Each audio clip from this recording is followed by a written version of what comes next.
মনে করছিলাম কালো মানুষের ভিতরে মনটা সুন্দর থাকে। পছন্দ করবেন, আমারে করবেন না, এটাই তোর জ্বলন। এটা জ্বলনি কিসের জন্য? সেভাবে আমার মন জয় করে নিতে পারে নাই। অন্যজন তো জীবনে তামাটাও পড়তে পারবে না।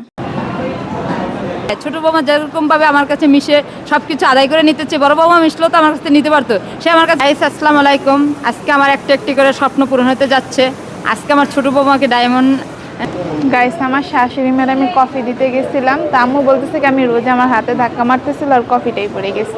আলহামদুলিল্লাহ গাইস, জিনিস আমরা হাতে পেয়ে গেছি। এখন হচ্ছে শুধু মেমোটা নিয়ে বাসায় চলে যাব। এটা কোনো কালো টালো হবে না, এক গ্যারান্টি।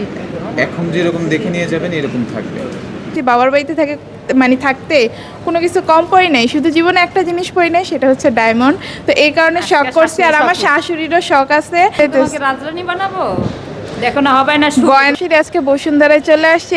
আসসালামু আলাইকুম everyone, welcome back to my another new video. তো গাইস, আজকের ভিডিওটা অনেক অনেক বেশি স্পেশাল। আর আমরা এখন আছি বাসের মধ্যে, আর আমার শাশুড়িরাও দেখতে পাচ্ছেন আজকে অনেক খুশি। আর আমার ভয়েস ক্লিয়ার শোনা যাবে কিনা আমি জানি না, তারপর আমি যতটা পারবো ভয়েসের কোয়ালিটিটা ভালো রাখার চেষ্টা করব, কারণ বাসের মধ্যে আমি মানে ব্লগ করতেছি তো। আর ফার্স্ট টাইম এটা আমি মানে বাসের মধ্যে বসে একদম সরাসরি কথা বলতেছি। আগে কখনো আমি বাসে এভাবে সরাসরি কথা বলিও নাই, আমার ব্লগ করাও হয় নাই। তো আপনাদের জন্যই কিন্তু এত কিছু করা। অবশ্যই আপনারা আমার চ্যানেলটা সাবস্ক্রাইব করে দিবেন, মানে বেশি বেশি, কারণ আমার অডিয়েন্সরা হচ্ছে আমার মতো পুরা অনেক স্ট্রং, এবং যত কিছু হয়ে যাক না কেন, মানে কেন যত ঝড়ঝাপটাই যাক না কেন, আমার পাশে তারা অলওয়েজ থাকে। তো অবশ্যই আপনাদের ভালোবাসাটা প্রকাশ করার জন্য আমার চ্যানেলটা সাবস্ক্রাইব করতে হবে এবং ভিডিওগুলো বেশি বেশি করে শেয়ার করে দিতে হবে, কারণ বুঝতেই তো পারতেছেন আমার প্রতিপক্ষ মানে আমার জামাই আর বড় সতীনের চ্যানেলটা কত তাড়াতাড়ি আগাচ্ছে। আর না হলেও তাদের দিনে প্রায় 1000 করে সাবস্ক্রাইবার বাড়তেছে। তো এই জায়গায় যদি আমার অডিয়েন্স এত মানে স্ট্রং হয়ে আমার প্রতি এত ঝড়ঝাপটা যাওয়ার পর আমার প্রতি তাদের ভালোবাসাটা এখনও পর্যন্ত টিকে থাকে, তাহলে আমার চ্যানেলটা কি পরিমাণ আপনাদের সাবস্ক্রাইব করা উচিত আপনারাই চিন্তা করেন। যাই হোক, আমিও চেষ্টা করব আপনাদের ভালোবাসা যদি পরিপূর্ণভাবে পাই এবং দেখি যে দিনের পর দিন আপনাদের ভালোবাসাটা আমার প্রতি বাড়তেছে, আপনারা আমার ব্লগগুলো পছন্দ করতেছেন, তাহলে আমিও কিন্তু ব্লগে অনেক বেশি পরিশ্রম দিব এবং আপনাদেরকে ভালো ভালো ব্লগ উপহার দিব। তো অবশ্যই আমার পাশে থাকতে হবে। আর আমার শাশুড়ি অনেকক্ষণ ধরে কি জানি বলতে চাইতেছে, মনই খারাপ হয়ে গেছে, আমি তারা কথা বলতে দিতেছি না। দেখে নেন আম্মু, আজকে আমি অনেক হ্যাপি। কেন? আমার বড় বৌমা একবার অন্যায় করছে, তাকে তো ক্ষমা করা যায়ই না। একটা মেয়ের জীবন নষ্ট করছে, আবার তার পাশে থেকে 7 মাস দূরে চলে গেছে। দূরে থেকে আবার ফিরে এসে তার স্বামীকে দরজা আটকে রাখে, ঘরের ভিতরে ঢুকতে দেয় না, তার কাছে আসতে দেয় না। সে একটা অসুস্থ মানুষ, তার পাশে যদি এই মুহূর্তে আমি না থাকি তো মেয়েটা অ্যাবনর্মাল হয়ে যাবে। সেজন্য তার পাশে আমি সহযোগিতা করার জন্য তার পাশে আমি আছি। তা আমি বেশিক্ষণ সময় ওকে দিতে পারি না, কিন্তু না আমি একটা জব করি, তার পাশাপাশি বাসায় যাই অল্প কিছুক্ষণের জন্য, তার পাশে সময় দেওয়া যায় না। তা আমার অনেক দিনের স্বপ্ন ছিল আমার বৌমা শাড়ি পরবে, নাকফুল পরবে, ঘুরবে আমার ছেলেকে নিয়ে, ব্যাগ হাতে নিয়ে। এটা আমার দেখার খুব শখ। কেন? এই শখটা আমার ছোটোবেলা আমার ছেলের শখ ছিল। যে সময় ছোটো ছিল বলতো, আম্মু তুমি বোরকা পরো না, একটা ব্যাগ নাও, একটা শাড়ি পরো, পরে আমাকে নিয়ে হাতে ধরে ধরে হাঁটো। এই শখটা শুধু আমার ছোটো বৌমাই পারবে পূরণ করতে। আমিও সময় দিতে আমার ছেলেকে, ছেলে একাকেই বড় হয়েছে, যোগ্য বউ গড়ে তুলবো আমি, তোমাকেই রাজরানী বানায় আমি বসাবো ঘরের ভিতরে। আচ্ছা, মাইক্রোফোন নিতে ভুলে গেছি।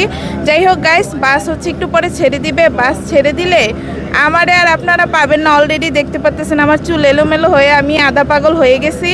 যখন বাসটা ছাড়বে তখন মানে আমি বমি করতে করতে আবার পুরা পাগল হয়ে যাব, কারণ আমি বাস উঠলে আমার এই সমস্যা থাকেই, মানে উঠতে দেরি হয়। আমার অলরেডি কিন্তু সমস্যা হইতেছে, তারপরও আমি আপনাদের জন্য মানে চেষ্টা করতেছি যে নিজের সুন্দর মুহূর্তগুলো আপনাদের সামনে ফুটিয়ে তুলতে। যেহেতু আপনারা আমার ভালোবাসার মানুষ, আমার মানে ভালো ভালো মুহূর্তগুলো দেখতে পছন্দ করেন, তা আপনাদেরকে না দেখালে কাকে দেখাবো বলেন। যাই হোক, এখন আম্মু আর কিছু বলবেন?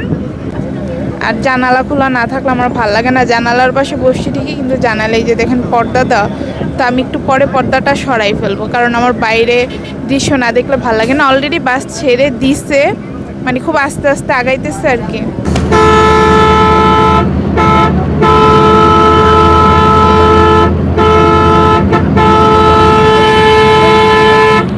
গাইস, 10 মিনিট হয় নাই গাড়িতে উঠছি, এখনই ঘুমে আমার চোখগুলোর অবস্থা খারাপ, তার উপরে বমির ভাবটা আছে। আর ওই দিকে দেখেন আমার শাশুড়ি মা অলরেডি ঘুমিয়েই পড়ছে।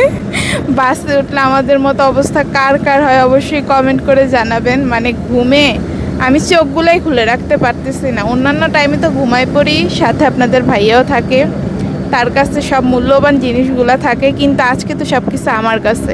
তা আমার এই সব কিছু দেখে রাখতে হবে। এখন আমি কি করব আমি সেটাই বুঝতে পারতেছি না। ঘুমেও চোখ খুলতে পারতেছি না, এদিকে জানি না গাইস। আর গাইস বিআরটিসি বাসে উঠে কিন্তু আজকে আমার একটা লাভ হয়েছে। অন্যান্য লোকাল বাসগুলোতে উঠলে কিন্তু আমি এত ভালোভাবে হচ্ছে আজকে ভিডিও করতে পারতাম না। জানি না কতটুকু ভালো করতে পারছি, তবে আমার কাছে মনে হইতেছে আমি মোটামুটি ভালোই করছি। কারণ অন্যান্য জায়গায় না অনেক আওয়াজ থাকে, মানুষজনের কোলাহলে, সে আমার কথাই মনে হয় আপনারা শুনতে পারতেন না। এখন যা একটু শুনতে পারতেছেন, কারণ এখানে তেমন একটা ক্রাউড নাই। মানে আমি একটু শান্তিতে ভিডিও করতে পারতেছি মনে হইতেছে। আর হচ্ছে এসি বাস তো আরাম লাগতেছে, কিন্তু আমার ভাল লাগতেছে না, আবার ঘুম আসে পড়তেছে এত আরামে। আর গাইস দেখতে দেখতে কিন্তু আমরা যাত্রাবাড়িতে চলে আসছি। আর আরেকটা কথা, আমি আজকে ব্লগটা ভাবছিলাম একদম বাসা থেকে, আমার শাশুড়ি ঘুম থেকে উঠে গেছে। আচ্ছা যাই হোক, আমি ভাবছিলাম যে বাসা থেকে আজকে ব্লগের ক্লিপগুলো সব নিব, কিন্তু মানে এত তাড়াহুড়ার মধ্যে বাইর হয়েছে, অন্যান্য সময়ের মতোই ভিডিও যে নিব সেই সুযোগটাই পাই নাই। একদম মানে নদী পার হয়ে আসছি, তারপরে চাষারা আসছি, বাসে উঠে মাত্র আমি ক্লিপ নিতে পারলাম ভিডিওর। আর এসি না আমার সহ্যই হইতেছে না, আমার গাল মুখ ঠান্ডার মধ্যে মানুষের যেই রকম করে টানে না, আমার গাল মুখ ওই রকমভাবে টানতেছে, গলা শুকাই গেছে। আমি কি কথা বলবো, কথা বারবার শুধু আটকাই যাইতেছে জিভের সাথে, কারণ আমার সব শুকাই গেছে। মানে এসির নিচে বসে থেকে আর প্রচণ্ড পরিমাণে কাশি আসতেছে। বাসায় যদি এসি আনতো আমার জামাই, আমার অবস্থা কি হইতো আমি শুধু সেটাই ভাবতেছি। আমার অবস্থা পুরোই টাইট হয়ে যেত এসির মধ্যে থেকে। যেমন আছে অমনই ভালো, গরম ঠান্ডা, আবার কখনো বেশি ঠান্ডাও না কখনো বেশি গরমও না, সব কিছুর মিক্সচার, ওইটাই ভালো। এত ভাই বড়লোকি জিনিস আমার ভালো লাগে না, মধ্যবিত্তর মতোই থাকাই ভালো। কিন্তু আমার জামাই তো আবার মানে একটু ফুটানি না দেখালে হয় না আর কি। সমস্যা নাই, এখন সে হচ্ছে এইসব ফুটানি তার বড়লোক বড় বউকে নিয়ে দেখাবে। আর কতদিন দেখাতে পারবে, বড় বউর তো যেই মাশাল্লাহ সামর্থ্য, আমার সাথে থাকলে একটা কথা ছিল পারতো। আমার ছেলে আমার বৌমাকে, এত সুন্দর বৌমাকে পছন্দই করে না। আরে দেখো না, মায়ের আদেশ পালন করবি তো। আমার ছেলে এরকম বোকা না, অবশ্যই করবে। মানে একটু মনটা ঘুরে লাগে তো হইব তো। মার বুকেতে ছেলেকে নিয়ে এসে তোমার বুকেতে নিতে তো বেশি দেরি লাগবে। আলহামদুলিল্লাহ গাইস, আমরা দুই বউ শাশুড়ি আজকে বসুন্ধরায় চলে আসছি, এই যে পিছনেই দেখতে পারতেছেন। আর আজকে কিন্তু আমি প্রথমবার বসুন্ধরাতে আসছি, চলেন আপনাদেরকেও দেখাই। আমি দেখার সাথে সাথে গাইস, এই প্রথমবার বসুন্ধরা সিটি দেখে তো আমার খুবই ভালো লাগতেছে। আমি যতটুকু ধারণা করছিলাম বসুন্ধরা সিটিকে, এর চাইতে অনেক অনেক বেশি বড়। আর আমাদের নারায়ণগঞ্জের আলমাস পয়েন্টের চাইতে তো অনেক বিশাল বড়। প্রথমবার বসুন্ধরা সিটি পছন্দ করে দেখাই দিয়ে গেলাম। গাইস আমার শাশুড়ি যে কোন জায়গায় রেখে কোন জায়গায় দাঁড়াবে দেখেন। ভালোবাসা জীবনের ফুলই তো গল্প, ভালোবাসার তো ফুল দিয়ে তৈরি হয়েছে, তা আমরা তো ফুলের কি ভালোবাসবো। আমার শাশুড়ির অনেক শখ হয়েছে যে ফুলের সামনে হচ্ছে সে ছবি তুলবে, সুন্দরই লাগতেছে। আম্মু সুন্দর করে পোজ দেন। নেন আম্মু, আপনার শখ পূরণ করে দিচ্ছি। এটাই তো সৌন্দর্য, দুই বৌমা, শাশুড়ি বৌমা ফুলের বাগানে সামনে আজকে ছবি তুললাম। আর গাইস অনেকে হচ্ছে আমাতুর রহমানকে খুঁজবেন, আমাতুরকে আনি নাই। আমি বাইরে বের হলে আমাতুরকে কখনো বের করি না, কারণ ও বাচ্চা মানুষ, ওর জার্নিতে কষ্ট হয়ে যাবে। আমি চাই না আমার মেয়ে কষ্টটা পাক। তো চলেন এখন তাড়াতাড়ি করতে হবে, আমার শাশুড়ির অনেক তাড়া, কারণ গিয়ে তার আবার ডিউটি করতে হবে।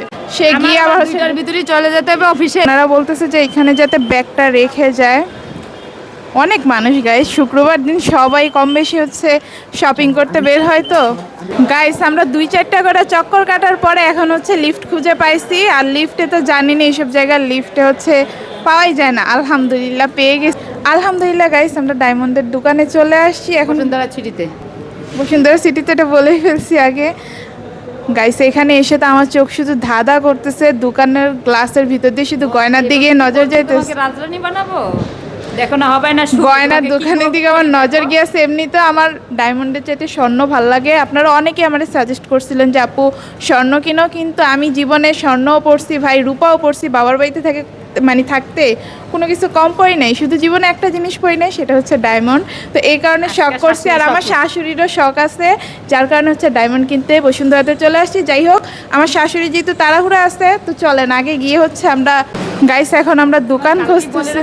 দোকানটা দেখে রাখার জন্য, মোবাইলে বের করে রাখার জন্য। এখন আমাকে এত খোঁজা লাগতো, বসুন্ধরাতে কোনো কিছু দেখা রাখলেও গুলমিল লেগে যায়, এত মানিয়া।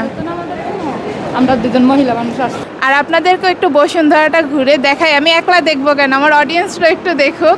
আমার মতো অনেকেই আছে যারা হয়তো বা বসুন্ধরা সিটিতে এখনো পর্যন্ত আসতে পারেন নাই, তবে ইনশাল্লাহ আপনাদের একদিন আমার মতো সৌভাগ্য হয়ে যাবে।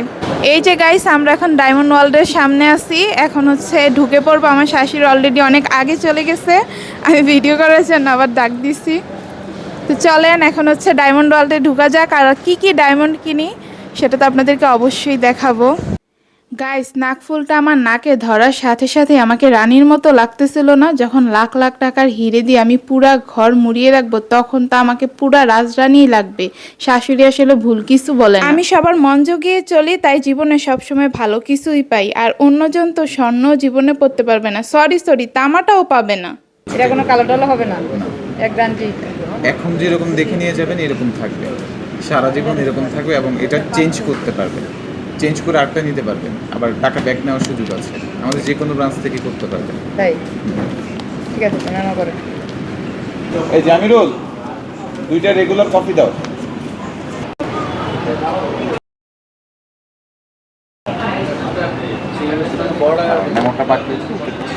আলহামদুলিল্লাহ গাইস, জিনিস আমরা হাতে পেয়ে গেছি, এখন হচ্ছে শুধু মেমোটা নিয়ে বাসায় চলে যাব। ভয়ই লাগতেছে এক প্রকার এখন কেনার পরে। গাইস, আমার শাশুড়ি ম্যাডামে কফি দিতে গেছিলাম, তা আম্মু বলতেছে কি আমি রোজ আমার হাতে ধাক্কা মারতেছিল আর কফিটাই পড়ে গেছে। গাইস, আসসালামু আলাইকুম। আজকে আমার একটু একটি করে স্বপ্ন পূরণ হতে যাচ্ছে। আজকে আমার ছোটো বৌমাকে ডায়মন্ড কিনে দিতে পারছি, এটা আমার সৌভাগ্য। আমি বড় বৌমাকে অনেক নিয়ে স্বপ্ন ছিল, বৌমা আমার পাশেই আসে না, সে আমার কোনো কথাই বুঝে না, আমাকে বলে ভয় পায়। ভয় পাইলে চলবে? মায়ের কাছে বাচ্চারা না আসলে কি কখনো কিছু পায়? ছোটো বৌমা যেরকমভাবে আমার কাছে মিশে সব কিছু আদায় করে নিতেছে, বড় বৌমা মিশলেও তো আমার কাছে নিতে পারতো, সে আমার কাছে আসে না। সে স্বামী পেয়ে স্বামীকে নিয়েই সব কিছু স্বপ্ন পূরণ করতে চায়। মায়ের যে একটা স্বপ্ন থাকে, সে স্বপ্ন সে পূরণ করতে কখনোই চায় নাই। এজন্য আমি বেশি বেশি ছোটো বৌমাকে অনেক ভালোবাসি। ছোটো বৌমা দেখেন আমার কাছ থেকে কীভাবে আদায় করে নিয়ে নিল। আমি বাজেট ছিল কম, সে লাখ টাকার স্বপ্ন দেখিয়ে দিল। আমি তো তাই তার স্বপ্ন পূরণ করার জন্য কোথায় নিয়ে আসলাম, কোথা থেকে। আজকে যদি বড় বৌমা আমার পাশে এভাবে মিশতো, অবশ্যই তাকেও নিয়ে আসতাম। সে বলে নাকফুলই পড়বে না, কোনো কিছুই পড়বে না, আমার কাছে আসবে না, তার স্বামী হলেই চলে। স্বামী হলেই চলে, ফ্যামিলির সবাইকেই লাগে, সবাইকে ছাড়া কোনো কিছুই হয় না। একাকী জীবনযাপন কারণ যায়, এদের ঘরে বন্দিখানায় বসে থাকে। আজকে যদি বন্দিখানায় না থাকতো, আমার সাথে মিশতো, আজকে তাকেও আমি এখানে নিয়ে আসতাম। মানুষজন আবার তাল মিলায় না, যে না শুধু নাকি স্বামী হইলেই চলবে। স্বামী দরকার আছে, সবকিছু দরকার আছে। স্বামীর বাবা মা চলবে, স্বামীর বাবা মা দিয়ে, স্বামীর বাবা মা আছে, তার বাচ্চা কাচ্চা নায়নাত নিয়ে সবারই একটা স্বপ্ন থাকে।